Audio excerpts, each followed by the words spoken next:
കുഞ്ഞുമാവെ ഇതിങ്ങളെ ഈ ഇനത്തിനെ പ്രത്യേകമായിട്ട് കുത്തിവയ്പ്പിച്ച് 3 പേരും പൊക്കും.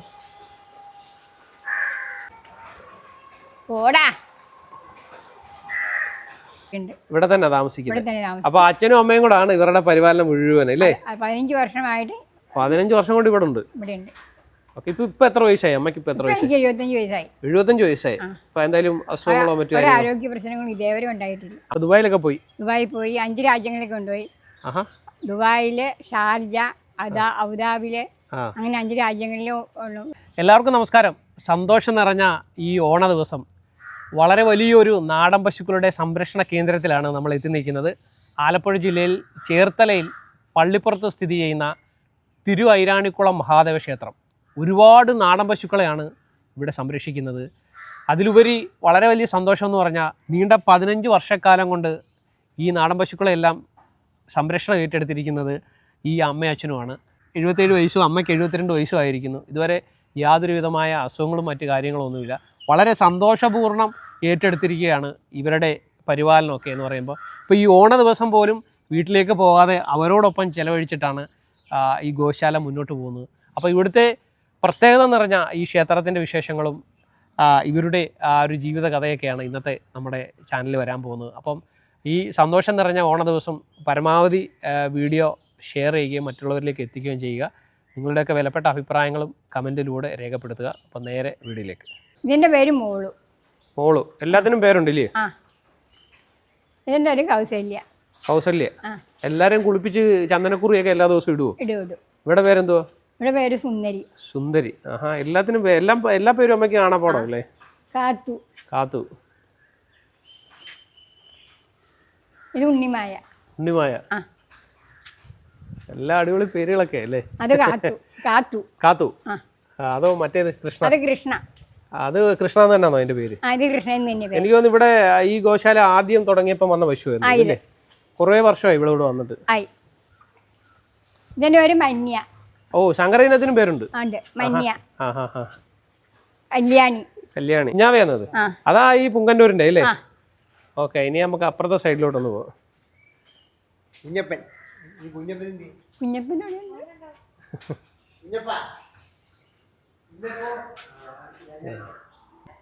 നിന്റെ പേര് മാളു. മാളു. മാളു. നിന്റെ പേര് പാറു. പാറു. പാറു. ഇത് ബ്രഹ്മാന്റെ കാലത്തിന്റെ ഉള്ള, അത് കാരണം ഞങ്ങൾ ബ്രഹ്മാന്ന് പേരിട്ടു. ബ്രഹ്മദത്തൻ. ബ്രഹ്മദത്തൻ. കാളയല്ലേ? കാളയ. ഇത് അമ്മു. അമ്മു. ഇത് ചിഞ്ചു. ചിഞ്ചു. അമ്മിണി. അമ്മിണി. അമ്മിണി. ഇതിന്റെ പേര് കൃഷിത. ഇത് കൃഷ്ണമ്മയുടെ പശുവാണ്. ഓ, അതിന് കൃഷിതന്ന് പേരിട്ടു. കൃഷിതന്ന് പേരിട്ടില്ലേ? നല്ല സുന്ദരിയായിരുന്നല്ലോ കാണാൻ. പിന്നെ അവിടെ 2 എണ്ണം ഉണ്ടല്ലേ? ഇത് കല്യാണി. അല്ല, ഇത് പിന്നെ മണിക്കുട്ടി. മണിക്കുട്ടി. അതാണ് കുഞ്ഞാവിടെ അമ്മ. കുഞ്ഞാവിടെ അമ്മ. ഇത് പിന്നെ കിങ്ങിണി. എല്ലാത്തിൻ്റെ പേരമ്മയ്ക്ക് കാണാപ്പാടോ അല്ലേ? കാണാപ്പാടം അറിയാം. ഞാൻ 15 വർഷമായിട്ട് ഈ തൊഴുത്തിൻ്റെ അടുത്ത് തന്നെയാണ് താമസം. ഇവിടെ തന്നെ അല്ലേ? ഈ ഗോശാലയോട് ചേർന്ന് തന്നെ ഒരു വീടുണ്ട് അല്ലേ? ഒരു മുറിയുണ്ട്. ഇവിടെ തന്നെ താമസിക്കുന്നത്. അപ്പൊ അച്ഛനും അമ്മയും കൂടാണ് ഇവരുടെ പരിപാലനം മുഴുവൻ അല്ലേ? 15 വർഷമായിട്ട്. 15 വർഷം കൊണ്ട് ഇവിടെ ഉണ്ട്. ഇപ്പൊ എത്ര വയസ്സായി അമ്മയ്ക്ക്? ഇപ്പൊ എത്ര വയസ്സായി? 75 വയസ്സായി. 75 വയസ്സായി. അപ്പൊ എന്തായാലും അസുഖങ്ങളോ മറ്റു ആരോഗ്യ പ്രശ്നങ്ങളും ഇതേവരെ ഉണ്ടായിട്ടില്ല. അമ്മയ്ക്ക് പ്രശ്നങ്ങളൊന്നുമില്ല അല്ല? അപ്പൊ ഇവരോടൊപ്പം ഉള്ള ജീവിതം എങ്ങനെയുണ്ട്? സന്തോഷകരമായ. ഓണത്തിന് പോലും എനിക്ക് വീട്ടിൽ പോകണമെന്നില്ല. ഇവരോടൊത്താണ് ഞാൻ അന്ന് മുതൽ ഇന്ന് വരെ താമസിച്ചിട്ടുള്ളത്. ഓണത്തിനും വീട്ടിലോട്ട് പോകില്ല? അപ്പൊ നമ്മുടെ ഈ ഒരു ഓണ സമയത്ത് നമ്മൾ ഈ ഒരു വീഡിയോ എടുക്കുന്നത്. അപ്പൊ ഓണത്തിനൊക്കെ അപ്പൊ ഈ ഗോശാലയിൽ തന്നെ അല്ലേ? ഗോശാലയിൽ തന്നെ. ഇപ്പൊ എത്ര പശുക്കളുണ്ട് ഇവിടെ? ഇവിടെ 40 അടുത്തുണ്ട്. ഇപ്പൊ കാളകളോ? കാളകള് 10 എണ്ണം ഉണ്ട്. 10 കാളകളുണ്ട്. അവർക്ക് വേറെ ഷെൽട്ടർ ഉണ്ട് അല്ലേ? അവിടെ 3 അമ്പലത്തിന്റെ പരിസരത്ത് 2 തൊഴുത്തുണ്ട്.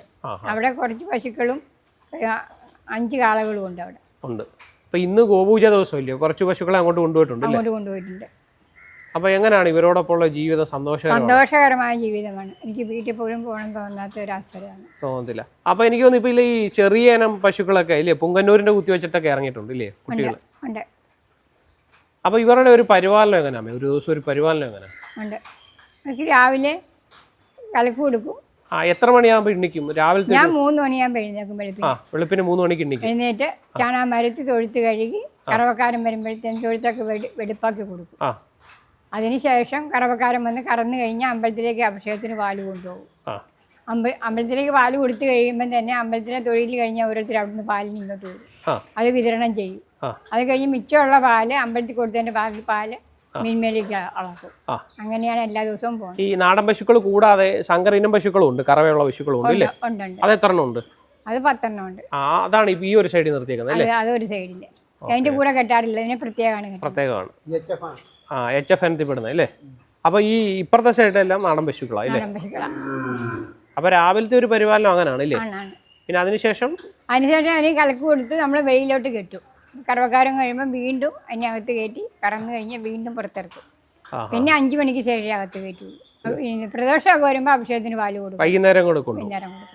അപ്പൊ ഭഗവാന് അഭിഷേകം ചെയ്യുന്ന കഴിഞ്ഞുള്ള മിച്ചം കഴിഞ്ഞ് പാല് വിതരണം ചെയ്യും. അത് നാടൻ പശുക്കളുടെ പാലല്ലേ അമ്പലത്തിലേക്ക് എടുക്കുന്നത്? അമ്പലത്തിലേക്ക് ഒരു പശുവിന്റെ പാല് അഭിഷേകത്തിനായിട്ട് കൊടുക്കുള്ളൂ, എല്ലാം കൂട്ടുപാലായിട്ട് കൊടുക്കൂല.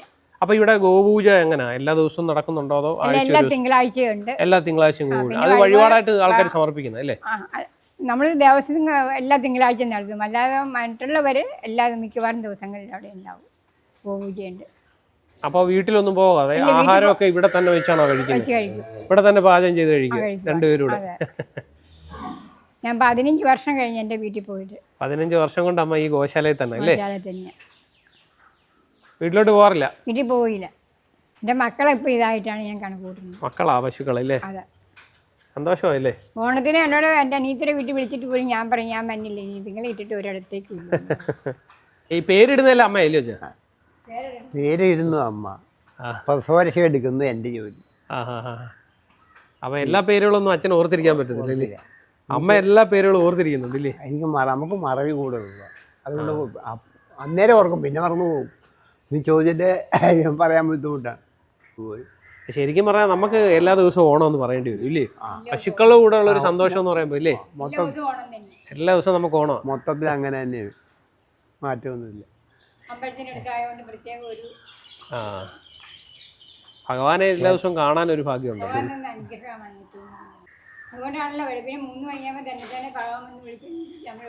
ഓട്ടോമാറ്റിക്കലായിട്ട് ഉണരും 3:30 ആകുമ്പോൾ അല്ലേ?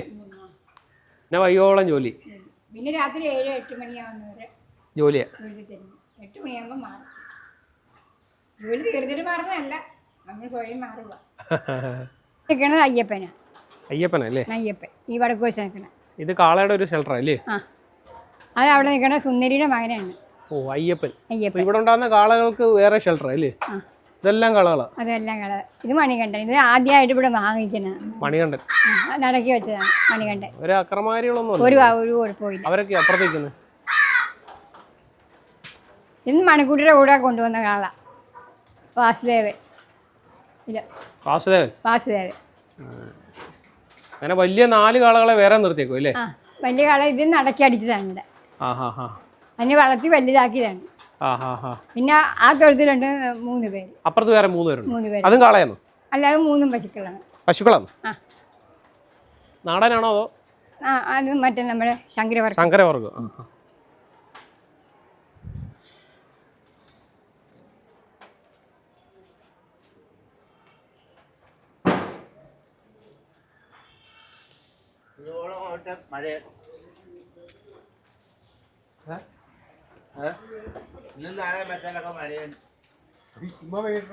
ഇതാണ് ഇവിടെ പശുവിൽ ഉണ്ടായിരുന്ന ആകെ ഒരു പശു, പാറു. ഇവളാണ് വന്നതിന് ശേഷമാണ് ഈ കണ്ട പശുക്കളെല്ലാം ഉണ്ടാകാൻ. ഇവിടെ നടക്കിയാ കൊണ്ട് വെച്ചതാണ് ആ പശു. അതിന്റെ മകളാണ് ഈ നിൽക്കുന്നത്. അപ്പുറത്ത് അത് ഇവിടെ അതിന്റെ ഇളയ മകളാണ് അതിന്റെ അപ്പുറം നിൽക്കുന്നത്. തിരുവരാണിക്കുളം കളത്തിൽ ക്ഷേത്രത്തിലെ ഗൗരീശങ്കരം ഗോശാലയെ പറ്റി പറയുമ്പോൾ, ഗോശാല തുടങ്ങിയിട്ട് 17 വർഷത്തോളം ഇപ്പോൾ ആവുന്നു. തുടങ്ങിയതിന് ശേഷം ഇതുവരെ ബുദ്ധിമുട്ടുകളൊന്നുമില്ലാതെ വളരെ നല്ല രീതിയിലാണ് പ്രവർത്തിക്കുന്നത്. ദേവസ്വം ഭരണസമിതിയുടെ സഹകരണത്താൽ നമ്മൾ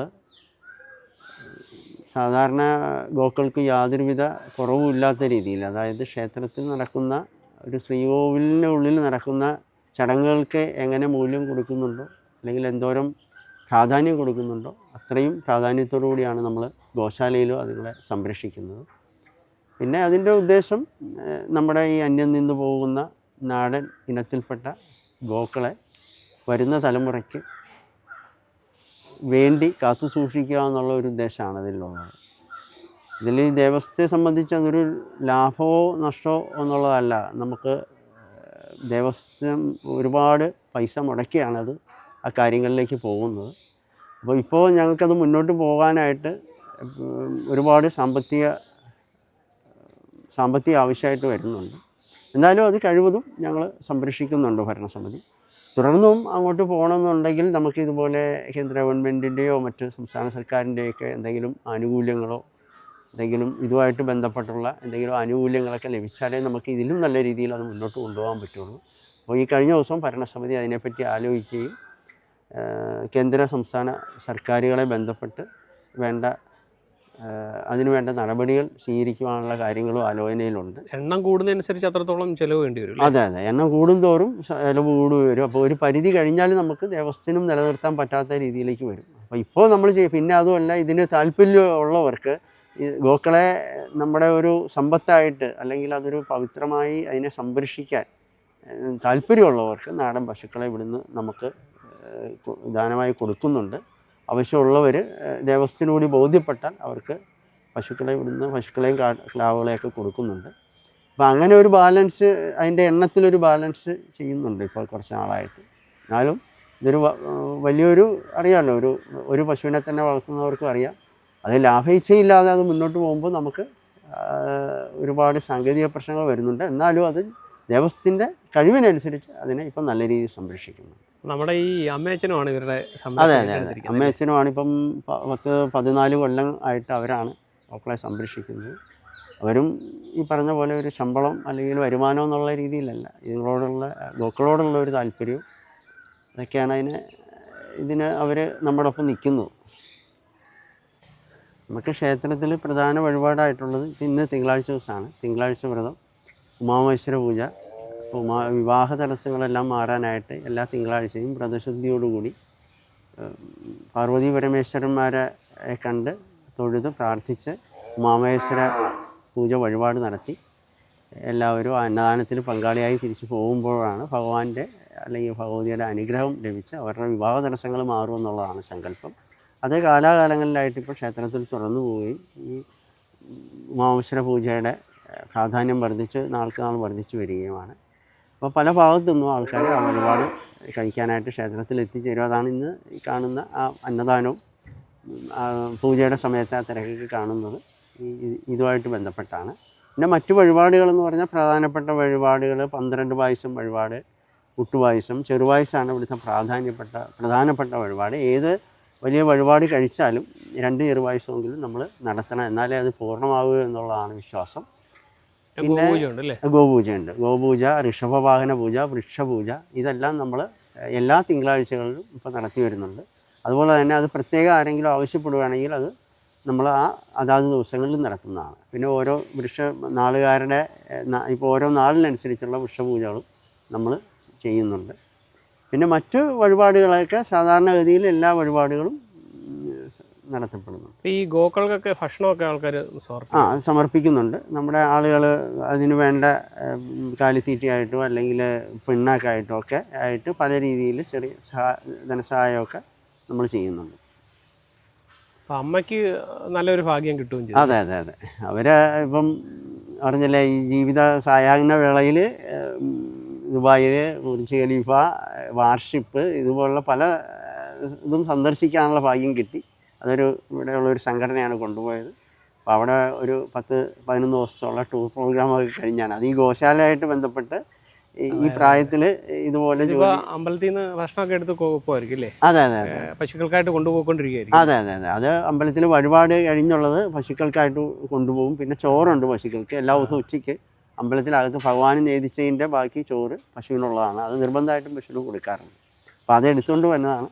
എടുക്കാം. അതായത് നല്ല സമർപ്പണ രീതിയിലായിരുന്നു. അതെ അതെ, ഇതൊരു സമർപ്പണമാണ്, നമുക്കൊരു സാധന പോലെ നമ്മൾ മുന്നോട്ട് കൊണ്ടുപോവുകയാണ്. അപ്പോൾ അത് ഭഗവാന്റെയും ഭഗവതിയുടെയും അനുഗ്രഹമുള്ള കാലഘട്ടത്തോളം അത് മുന്നോട്ട് പോകും. ഇത് നമുക്ക് ഒരാൾക്കോ അല്ലെങ്കിൽ ഒന്നും ചെയ്യാനോ, അല്ലെങ്കിൽ നമുക്കൊരു കൂട്ടമായിട്ടും നമ്മുടെ സമൂഹത്തെ ഇങ്ങനെ പരിവർത്തനപ്പെടുത്തി എടുക്കുക, നമ്മുടെ പഴയ സംസ്കാരത്തിലേക്ക്. ഇതൊക്കെയായിരുന്നു നമ്മുടെ ഭാരതീയ സംസ്കാരം എന്നുള്ള രീതിയിൽ ആ പഴയ സംസ്കാരത്തിലേക്ക് തിരിച്ചു കൊണ്ടുപോവുകയും അത് നമ്മുടെ പുതുതലമുറയിൽ ഇപ്പോൾ അറിയാമല്ലോ മയക്ക് മരുന്ന് മറ്റ് ആക്ടിവിറ്റീസിലൊക്കെ പിള്ളേർ പോവുകയാണ്. അപ്പോൾ അവരെയൊക്കെ നമ്മൾ നമ്മുടെ എന്താണോ നല്ലതായിട്ടുള്ളത് അത് അവർക്ക് പകർന്നു കൊടുക്കുക, അത്രയേ ഉള്ളൂ. എനിക്ക് തോന്നുന്നു ഈ തൊഴുത്തിനോട് ചേർന്ന് കാണുന്നതാണ് അല്ലേ, ഇവിടെ തന്നെ താമസിക്കുന്നത് അല്ലേ? അതന്നെ. അതുകൊണ്ട് ഒരു കരച്ചിൽ കേട്ടാലും എളുപ്പം വന്ന് നോക്കാൻ പറ്റും. ഏത് നേരം എഴുന്നേറ്റ് നോക്കാം, അനങ്ങി കഴിഞ്ഞാലും അറിയാൻ പറ്റും. ഒരു പട്ടി തന്നെ കുറിച്ച് കഴിഞ്ഞാലും നമുക്ക് എപ്പോഴും എഴുന്നേറ്റ് നോക്കാം. അപ്പോൾ ഇപ്പോൾ ഏതൊക്കെ പശുക്കളാണ് ഇവിടെ ഉള്ളത്, ഇനങ്ങൾ? കൃഷ്ണ ഇനത്തിൽപ്പെട്ടതുണ്ട്, ഗീറിൻ്റെ ഇനത്തിൽപ്പെട്ടതുണ്ട്, നമ്മുടെ ശങ്കരവർക്കം അതുണ്ട്, വെച്ചൂര്, കുട്ടമ്പുഴ, വെച്ചൂര്, അങ്ങനെ ഉള്ള പശുക്കളുണ്ട്. ഇപ്പൊ അത് പൊങ്ങന്നൂർ ഇപ്പൊ കുത്തി വെച്ചിട്ട് 3-4 പേര് അതുണ്ട്. അങ്ങനെ പല ഇനങ്ങളാണ്. പിന്നെ കാസർഗോഡ് അപ്പൊ ഈ നമ്മൾ ആദായം നോക്കിയല്ല, അതുങ്ങളുടെ ഇനം നശിഞ്ഞു പോകാതെ നമ്മൾ സംരക്ഷണം ചെയ്യുന്നതാണ് ദേവസ്വത്തിന്റെ ഉത്തരവാദിത്തം. അതെ അതെ, നാടൻ പശുക്കളുടെ ജനസിനെ സംരക്ഷിക്കുക എന്നുള്ള ഒരു വലിയൊരു ഉത്തരവാദിത്തമാണ് നമ്മുടെ അമ്പലം ഏറ്റെടുത്തേക്കുന്നത് അല്ലേ? കറവ പ്രതീക്ഷിച്ചല്ല, എണ്ണം നശിഞ്ഞു പോകരുതും, അന്യം വന്നു പോകാതെ ഇങ്ങനെ ഓരോ ഇനത്തിനെ ഒരു പരിപാടി. ഇതേപോലെ ഓരോ ക്ഷേത്രങ്ങളും മുൻകൈ എടുക്കുകയാണെങ്കിൽ അല്ലേ നമ്മുടെ പശുക്കളെയൊക്കെ നല്ല രീതിയിൽ സംരക്ഷിക്കാനായിട്ട് പറ്റും. അങ്ങനെ വലിയൊരു കാര്യമാണ് നമ്മുടെ ഈ അമ്പലം ചെയ്യുന്നത് അല്ലേ? ഇതിലിപ്പോ 50 പേരിൽ കൂടുതലുണ്ട് ഇല്ലയോ? ഈ വലിയ കാളകളൊന്നും അക്രമകാരികളൊന്നും അല്ലല്ലോ. പിന്നെ ഈ ഒരു പ്രായത്തിലും ഈ ആരോഗ്യത്തിന്റെ ഒരു പ്രസരപ്പിന്റെ ഒക്കെ ഒരു രഹസ്യം എന്താണ്? ഞാൻ ഈ പശുക്കളുടെ കൂടെയുള്ള ജീവിതവും അവരുടെ ആ സന്തോഷവും അവരുടെ പെരുമാറ്റവും അവരുടെ പരിപാലനവും നമുക്ക് ഭഗവാൻ നമ്മളെ ആരോഗ്യത്തോടുകൂടി കൊണ്ടു നടന്ന് അവരെ പരിപാലിക്കാനുള്ള ശക്തിയും സമാധാനവും അത് നമുക്ക് ഭഗവാൻ തരുന്നു. 3 മണിക്ക് എഴുന്നേൽക്കാനും അതിനെ പരിപാലിക്കാനും അതിൻ്റെ ശുശ്രൂഷകൾ ചെയ്യാനും എല്ലാം അങ്ങേരെ അവിടുന്നാണ് ചെയ്യുന്നത്. നമ്മൾ ഈ പ്രായത്തിൽ എന്നെ ഭഗവാൻ ഈ ഇതിന് കൊണ്ടുവരുന്ന ഭഗവാൻ ഒറ്റരുത്തന്. അപ്പോൾ ഈ ഓണ ദിവസം പോലും ഇല്ലേ നമുക്ക് വീട്ടിൽ പോവാതെ ഈ പശുക്കളോടൊപ്പം ഉള്ള ഒരു ചെലവിടെന്ന് പറയുമ്പോൾ ഒരു സന്തോഷം, പ്രത്യേക സന്തോഷമാണ്. ഓണം ഇവിടെ തന്നെ പശുക്കളോടൊപ്പം ഉള്ള ഒരു ഓണം അല്ലേ? അത്ര തന്നെ. ഒരു ഭഗവാന്റെ അനുഗ്രഹം ഉണ്ടായിട്ട് ഒരു ചാനലുകാരിങ്ങനെ വന്നു വീഡിയോ എടുത്തുകൊണ്ട് പോയി ഭഗവാന്റെ അനുഗ്രഹം കൊണ്ട് അങ്ങനെ പല രാജ്യങ്ങളും ദുബായി കൊണ്ടുപോയി 5 പൈസ പോലും മുടക്കാതെ അങ്ങനെയൊക്കെ കൊണ്ടുപോയി. അതെല്ലാം ഗോക്കളുമായിട്ട് ബന്ധപ്പെട്ടുകൊണ്ട് കിട്ടിയ ഒരു ഭാഗ്യമാണ്. ദുബായിലൊക്കെ പോയി 5 രാജ്യങ്ങളിൽ കൊണ്ടുപോയി. ദുബായില്, ഷാർജ, അബുദാബിയില്, അങ്ങനെ 5 രാജ്യങ്ങളിലും പോയി. അവരൊക്കെ എന്നെ എടുത്തോണ്ടെന്ന് പറഞ്ഞ പോലെയാണ് അവിടെ കൊണ്ടു നടന്നത്. ഭയങ്കര മക്കളെക്കാളും കൂടുതൽ അതിമായ സ്നേഹത്തോടു കൂടി ബോട്ടിങ്ങിലൊക്കെ കയറി നല്ല ഭാഗ്യം കിട്ടിയില്ലേ? അവരായിട്ട് തന്നെ കൊണ്ടുപോയതാ. 5 പൈസ പോലും മുടക്കില്ല. അവർ പാസ്പോർട്ട് എടുത്താൽ മാത്രമേ എനിക്ക് ചിലവുള്ളൂ, ബാക്കിയൊക്കെ അവർ തന്നെ ചിലവായത്. പിന്നെ എനിക്ക് വേണ്ട സാധനങ്ങളൊക്കെ മേടിച്ചു തന്നു വിട്ടു. അങ്ങനെ സന്തോഷമായിട്ട് സാധനങ്ങൾ ഗിഫ്റ്റ് ഒക്കെ കിട്ടിയെന്ന് പറയുന്നത് കേട്ടില്ല? സന്തോഷമായിട്ട് കിട്ടി. സ്വർണ്ണമൊക്കെ മേടിച്ചു തന്നു. ഒരു മോതിരമൊക്കെ കിട്ടി എനിക്ക്. അത് ശരി, സന്തോഷം അല്ലേ? ഇനി അവരെന്തെങ്കിലും സഹായം ചെയ്യാന്ന് പറഞ്ഞിട്ടുണ്ട്. അങ്ങനെ ഒരു ചാനലുകാർ വന്നപ്പോൾ അങ്ങനെ ഒരു ഭാഗ്യമൊക്കെ ഭാഗ്യമുണ്ടായി.